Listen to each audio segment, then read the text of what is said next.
Here's an exercise for you which I think will really make you stretch your creativity and think pretty hard about the pictures that you're going to take.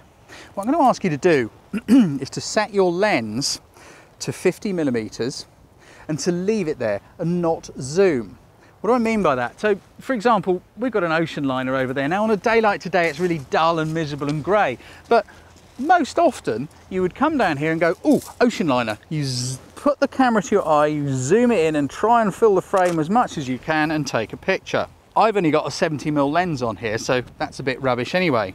But if your lens is fixed at 50, then the best you're going to be able to achieve is going to be that. And as you can see, the ship is really very, very small in the frame, so a shot like that really wouldn't work. Even if the sun was shining and everything was beautiful, you'd have to crop in a lot.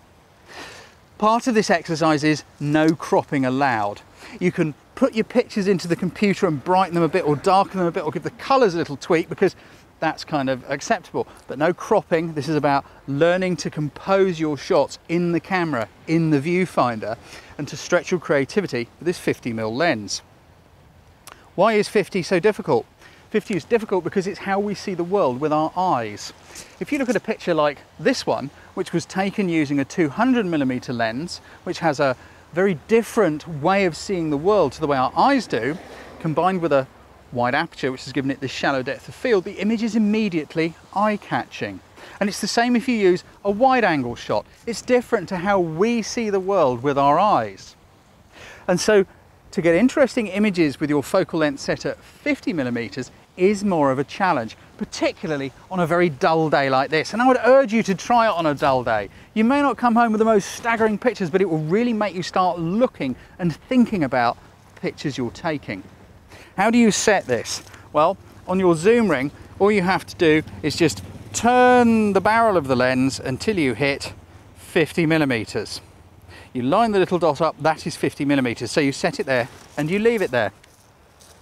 If you don't have the focal length of your lens written on the barrel ring, because I know some lenses don't get too hung up, it doesn't have to be 50. All I'm going to do is suggest that you just zoom it out a bit from whatever is its shortest, widest angle. Just zoom it out a little bit and leave it at that. The main thing is don't zoom it. If you've got a 50mm prime lens, put it on, because then there's no question about zooming. If you think you're going to be unable to control yourself, because we are so used to lifting a camera up and then zooming in and out, if you think you're not going to be able to stop yourself doing it, here's a little thing. Get a roll of tape and just wrap a little piece of tape, set it to 50mm, wrap it up with some tape, and then you can't zoom it. Then you've got to move yourself around and start thinking about your shots. So let's go and have a little go. Let's see if we can find some.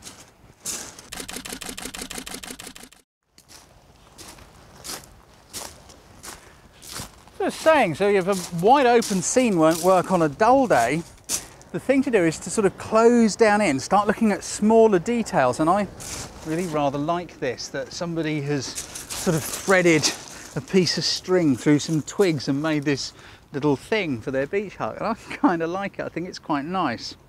So let's have a look, because it's different. Let's see, let's have a go at photographing it.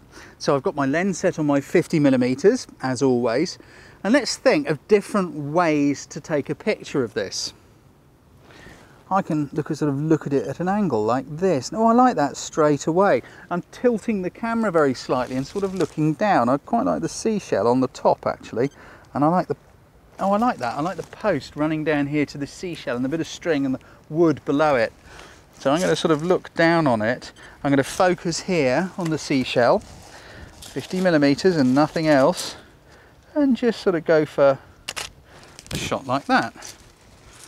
Yeah, it's just a bit different, but interesting. Let's see if we can get one of the whole thing. To do that, no zooming, remember. You're not allowed to touch that zoom, so I need to get myself in a position to see what it looks like and to line it up.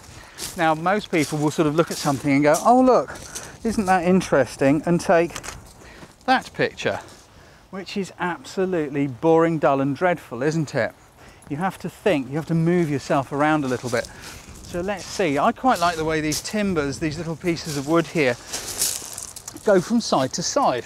But we've got all these uprights of the beach huts. So let's see if I can get a shot looking along it. So we can sort of see there's something beach hutty, but there's also this little thing at the bottom of the shot. Let's go down a little. Let's get focused onto the, it's almost like a little Native American totem sort of thing, isn't it? Oh, I quite like that. Let's go for that. Just about there. Yes, I quite like that. I could even get closer to it and do another one looking along that way with the camera landscape instead of upright. And this is all about experimentation. This isn't one way's right and one way's wrong. It's just experimentation. Let's just focus on those. Oh, I quite like that. Let's just try it a bit higher there. That's nice. Go with one of those. I think that's pretty cool.